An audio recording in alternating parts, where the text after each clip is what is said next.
На второй этаж. Сейчас будешь сеанс. Цилиндр Нила. Композиция. Здесь тоже комната ожидания с различными экспонатами. Модель Вселенной. А это что за конструкция? Модель Солнечной системы. Она вращается.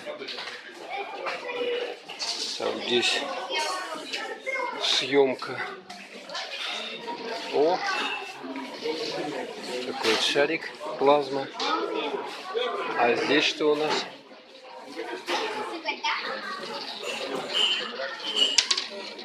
Шарики кидают они. А, монетки. Монетки. Вон как они. Черная дыра. Их кто-то засасывает.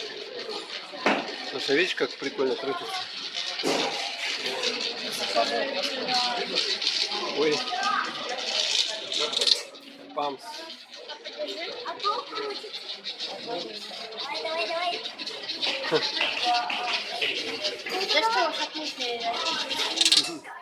Все.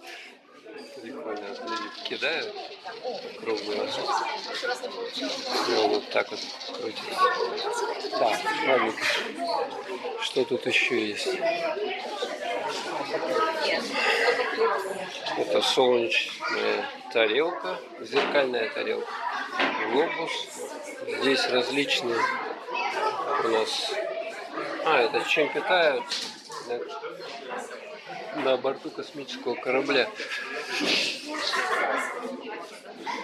Здесь ливийское стекло, метеориты различные.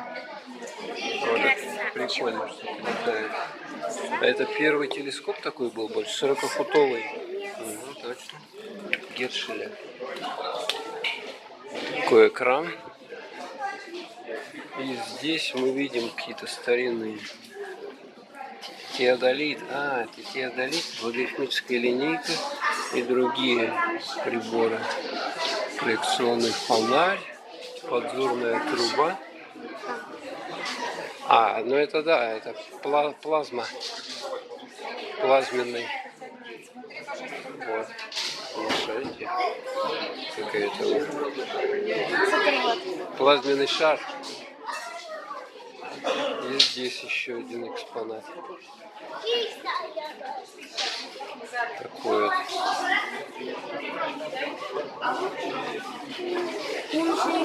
Так, еще что здесь есть? Картины различные на космическую тему. Так, и кафетерий. Кофе. Нет, не брала. А зачем нам брать ее? Так, ну ладно, все, ждем открытия. Сейчас будет. Короче, здесь лекция проходит. Вот где это черная дыра как раз была. Черная дыра была как бы солнцем. Таким же, как наш, только больше в 100 раз. Представьте себе, солнце больше в 100 раз, чем наше. Конечно, наше солнце пока что совсем маленькая дорога. Сколько народу здесь? Тьмущее. Ну, здесь, в общем, буфетик, бюджетненькая водичка по 20 рублей. Маша.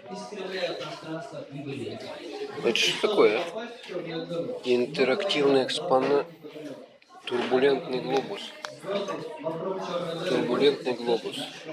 А, вон там, видите, турбуленция возникает. Это там вода заполнена. Вот все так говорят. На самом деле черная дыра это хорошо. Почему? Потому что если бы ее не было, как бы мы здесь собрались, как бы звезды образовались на нашей планеты. Ведь мы тоже движемся с вами. Мы движемся? Вокруг чего мы вращаемся, Земля? Вокруг чего вращаемся? Правильно. А Солнце вокруг чего? Вокруг самой себя, правильно. И еще вокруг черной дыры. А черная дыра находится в центре нашей галактики. Млечный путь называется. Наша галактика. Или по-другому. Вот такая лекция. Так, а мы ждем. Посмотрим пока картины здесь. Во Вселенной Это все написано маслом. Самые яркие мы видим на небе. Простым глазом даже можно увидеть в городе Андромеда. Такая галактика. Falcon has landed. Картина. Это звезды не других галактик. Это звезды Так, а это нашего дома. Все звезды, галактики. Virgin Galactic. Но Девственная теперь пришло галактика, время так показать, как же все-таки будут падать наши Стала шарики в эпоха. черную дыру. Для сравнения я вам покажу, у меня есть маленький шарик, видите, маленький и большой. Здесь вот это Ну, теперь картина. и средний версия, есть здесь. Скажите, пожалуйста, как вы скажете? Поднимите руку, если вы считаете, что маленький шарик быстрее всех долетит. Вот кто считает, что Алексей маленький Леонов. летит быстрее? Павел Гуляев. 1965 год. Хорошо, А, теперь это поднимем руку. Голосуем. Кто за то, что 2016 средний летит быстрее? Вот такой. Видите, они сидят Да, здесь. нехорошо. Последний шарик. Кто-то не видно руку. Это Кто я за то, не что понял, последний? короче, что за фантазия. Хорошо, вот Наверное, они фантастика. все разных размеров, а это значит разные Вот он массы. будет. Сейчас скидывать Примерно туда. в Но одной мы и той же пробовали среде уже запускать, и монетки будет туда хорошо видно. закидывать. Ну и так, я начинаю. Сначала начинается первый маленький. Так, маленький Еще поехал, потихонечку второй пройдемся. поехал, и третий. Что здесь Да, есть? поехал третий. Итак, что мы можем увидеть с вами? Мы Конструкция. наблюдаем за этими Модель солнечной маленькими. Кто системы. кого догоняет? Итак, я присяду, чтобы Там всем было видите, видно. Итак, шестеренки, все это крутится. мы видим, что самый легкий из всех шариков, это, естественно, оказался маленький, да?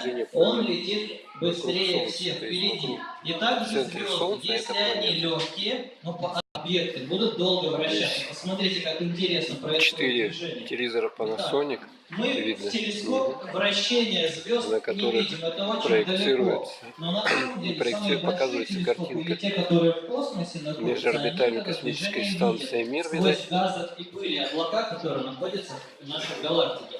Итак, А, вращение вот это что увеличивается, такое потому что в интересное? центре черной дыры, вот там как раз, Что такое очень вот сильное притяжение. радиометр Ничего Крукса. оттуда вырваться не может, даже свет. Свет со скоростью вращается. движется в нашей галактике и во Вселенной 300 тысяч километров в секунду. Представьте, что вот наша это метеорит, Вселенная видите, скоростью железный 100 метеорит. километров в час. Железный метеорит с 300 ИКТ тысяч олень. километров в секунду. Итак, Вот последний это шарик Гебел, улетел. Кэмел, Египет. Железный метеорит. Это Губара, каменный метеорит. 1954 год. Вот это Челябинский. Россия, поселок Зауральский. 4,5 грамма, вот он. Челябинский, который метеорит упал. Это каменный метеорит. В 2004 году упал. Метеорит 7 чайн, 1967 год. 45 граммов. Там дальше отдыхает. Каменный метеорит 2004. Китайский метеорит 58 года. А вот этот интересный. В Египте ливийское стекло. 50 граммов. 1932 году. Движение Луны вокруг нашей планеты. Сейчас я их запущу одновременно. Мы попробуем. Не сразу может получиться. Это эксперимент такой. Вот, что, так, запускаем. Итак, вот они вместе. Вот они должны соединиться. Вот видите, они вокруг другого вращаются. Итак, Земля Луна получилась. Пусть на несколько оборотов, а дальше уже, видите, расхождение пошло. Но можем еще раз с вами эксперимент пронаблюдать. То есть большой шарик сейчас притянул маленький на секунду и заставил его вращаться вокруг себя. Ну и еще раз. Итак, что же происходит в черной дыре? Короче, мы прошли непосредственно в сам планетарий. Маша села, такие наклоненные, значит, вот зал, да? И здесь, да, вам нет. Это наши картинки, смотрите. 4-й ряд? Да. В зале. Мы с вами сейчас находимся под большой достопримечательностью. Давайте посмотрим наверх. Мы видим купол в диаметре 16 метров. Это самый большой планетарий в Сибири и на Дальнем Востоке. Сравнить его можно только с самыми большими планетариями в нашей стране. Один из них находится в Москве. Это Московский планетарий. Диаметр его купола 25 метров. Но самый большой планетарий в мире находится у нас в России. Это планетарий в Санкт-Петербурге. Диаметр его купола 37 метров. Построили его в ноябре 2017 года. Но каждый из нас знает, что любой планетарий уникален и неповторим по-своему. Например, наш планетарий уникален тем, что здесь занимаются дети, учатся с 1 по 11 класс, бесплатно. У нас более 950 детей на сегодняшний момент уже обучаются. И в августе новый набор. Если вы хотите, чтобы ваши ребятишки ходили к нам, можете записаться на сайте нашего планетария. Более 12 различных направлений у нас есть в планетарии, чем можно заняться. Ну, а 11 числа, как я говорил, будет наблюдение, мы вас ждем. Замечательно. И там тоже хорошо. Больше нету, да? Вот еще есть. Так, ну, у нас город прекрасно. Да. Магадан, замечательно. Кто еще хочет свой город назвать? Спасибо, да. Так. Вот, из Германии даже есть. Новокузнецк, замечательные города России. Кто еще хочет назвать город, пожалуйста? Спасибо. Якутия. Якутия есть. Да. Мы все под куполом. Ну вот мы все под куполом, и для того, чтобы мы, для чего спрашиваем, чтобы по традиции планетария всегда наших гостей из других городов, а также из других стран поприветствовать аплодисментами в нашем городе. В любом планетарии есть 3 важных правила, без них никак. Так на небе появились созвездия. Каждое из 88 созвездий имеет собственное название, в котором отразилось творчество эпох народов, причем половина созвездий получили свои названия еще задолго до начала нашей эры. Эти названия во многом имеют мифологическое происхождение, и в них запечатлены персонажи древнегреческих легенд. При взгляде на звездное небо кажется, что звезды, Солнце, Луна и другие небесные объекты расположены на внутренней стороне гигантской, вращающейся в западном направлении сферы. В античные времена небесная сфера считалась реальностью, и хотя теперь известно, что такое представление ошибочно, оно оказалось удобным для описания звездного неба. В наши дни созвездиями называют определенные участки звездного неба, разделенные между собой строго установленными границами.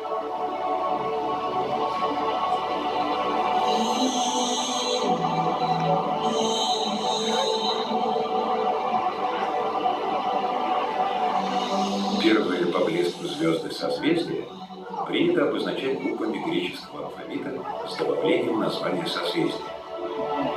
Например, самая яркая звезда в созвездии Лиры – это Альфа Лиры, а вторая по яркости – Бета Лиры и так далее.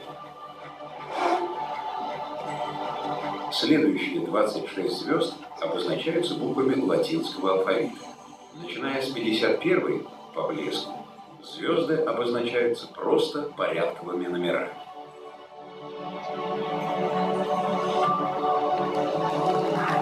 В качестве численной характеристики блеска в астрономии используется звездная величина. Эту характеристику ввел древнегреческий изображение предельно слабых объектов звезд 30-й звездной величины.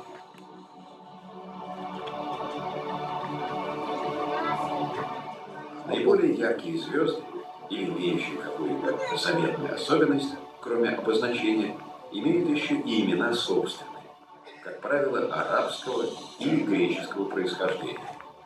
Например, Бета Персея Алгориум – это затменно-переменная звезда, меняющая свой блеск в течение примерно 3 суток.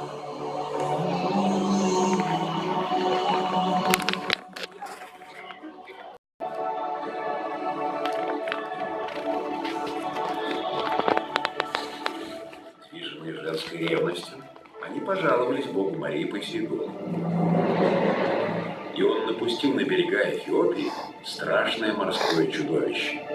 Неисчислимые бедствия обрушились на Эфиопию. Чудовище опустошило цветущую страну.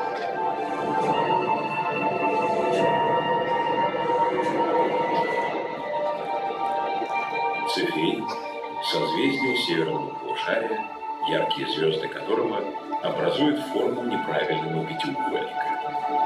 Южная часть созвездия находится на Млечном пути и содержит около 60 звезд, видимых невооруженным глазом.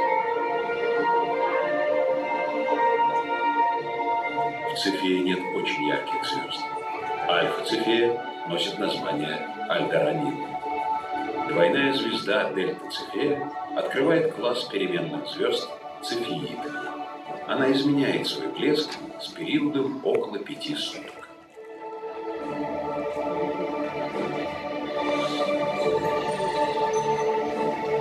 В созвездии находятся 3 красных сверхгиганта, видимых невооруженным глазом. Первый из них – Мю Цефея. Это переменная темно-красная гранатовая звезда Гершеля. Тоже меняет свой блеск, а ее радиус в 5 раз больше радиуса земной орбиты. Сколько еще будет идти? Немного. Второй сверхгигант Виви Цефея – затменная двойная звезда с периодом вращения компонентов около 20 лет. Находится на расстоянии 3000 световых лет от Земли. Главный компонент системы, красный сверхгигант, является переменной звездой, диаметр которой в 1200 раз превышает диаметр Солнца.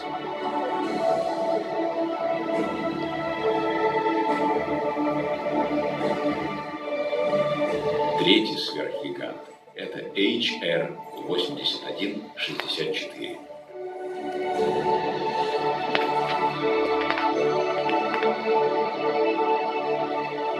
В сторону Цефея, в силу прецессии земной оси, перемещается северный полюс мира. Через 1000 лет путеводной звездой путешественников вместо полярной звезды станет Аль-Раи, гамма Цефея.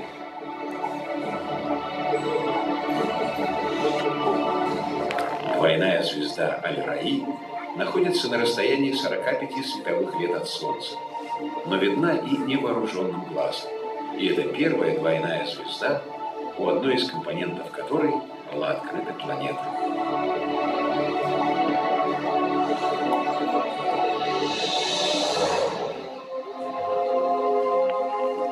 В Цефее находится одно из самых старых рассеянных звездных скоплений галактики, возраст которого 5 миллиардов лет, а на его границе спиральная галактика, в которой было открыто уже 7 сверхновых звезд. Это больше, чем в любой другой известной нам галактике.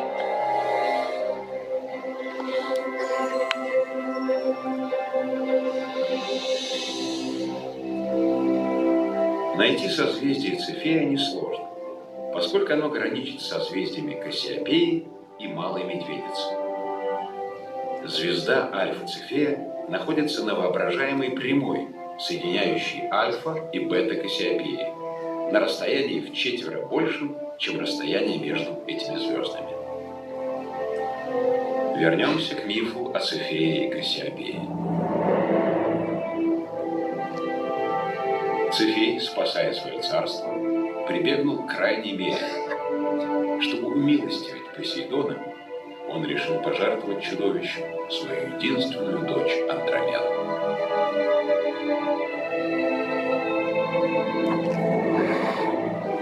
Так, рядом с созвездиями Кассиопеи и Цефея вы можете видеть одно из самых красивых созвездий северного полушария – созвездие Андромеды.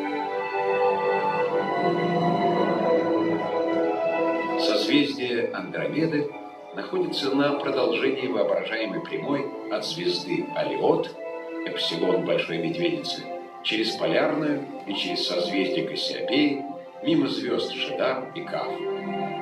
И там, за Кассиопеей, и расположено созвездие Андромеды.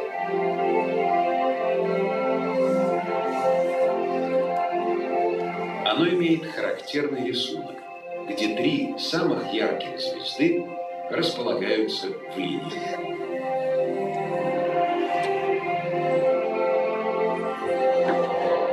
Аламак, гамма Андромеды. Четырехкратная система, состоящая из главной звезды желтого цвета и ее спутников, 3 физически связанных голубоватых звезд. Она и звезда Альферац относятся к так называемым навигационным звездам, по которым моряки определяют свое положение в море. Ипсилон Андромеды – желто-белый карлик, солнцеподобная звезда на расстоянии 44 световых лет от Земли. Это первая звезда, вокруг которой была обнаружена планетная система, подобная солнечной.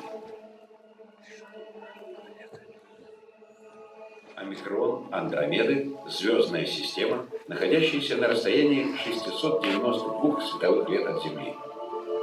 Это двойная звезда, но оба ее компонента сами также являются спектрально двойными звездами, образовывая сложную четырехкратную систему.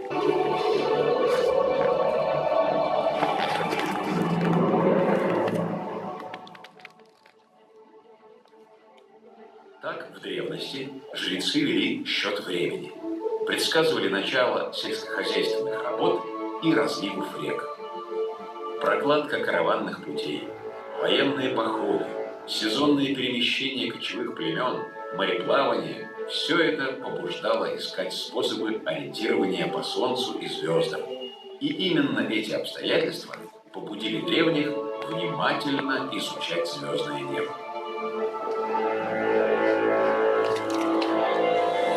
В наши дни методы ориентирования по созвездиям должны быть хорошо известны всем, для кого земные ориентиры иногда могут оказаться недейственными.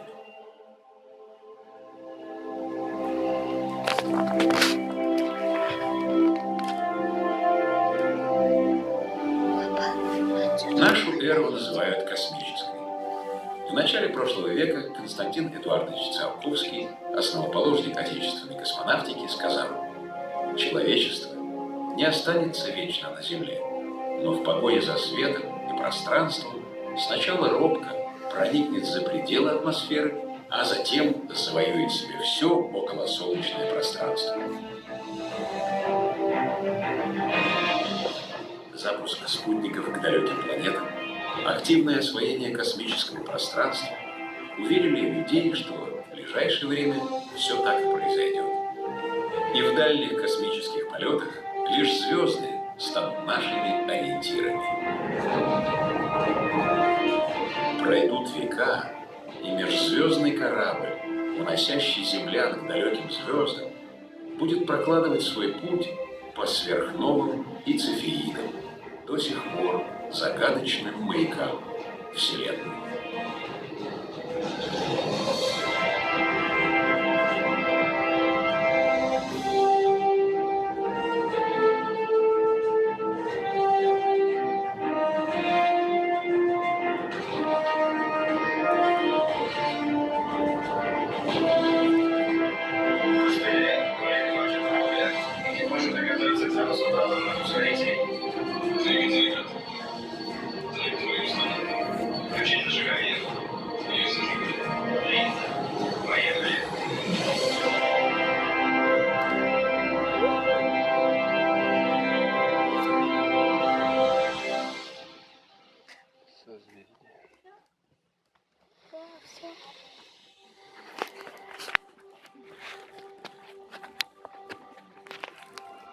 Так, ну все.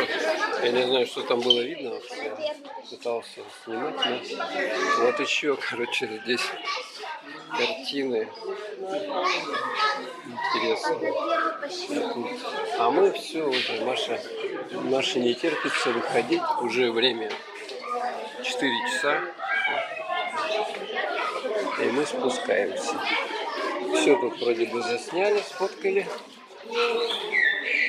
Идем вниз. Так что фильм был довольно интересный, эффектный. Немножко голова кружилась. Но это этого стоит. Наблюдательный прибор. Пошли идти, Маша, какие-нибудь сувенирчики возьмем на память. Сувенирчики. Или подожди, сядем сейчас, я в такси закажу.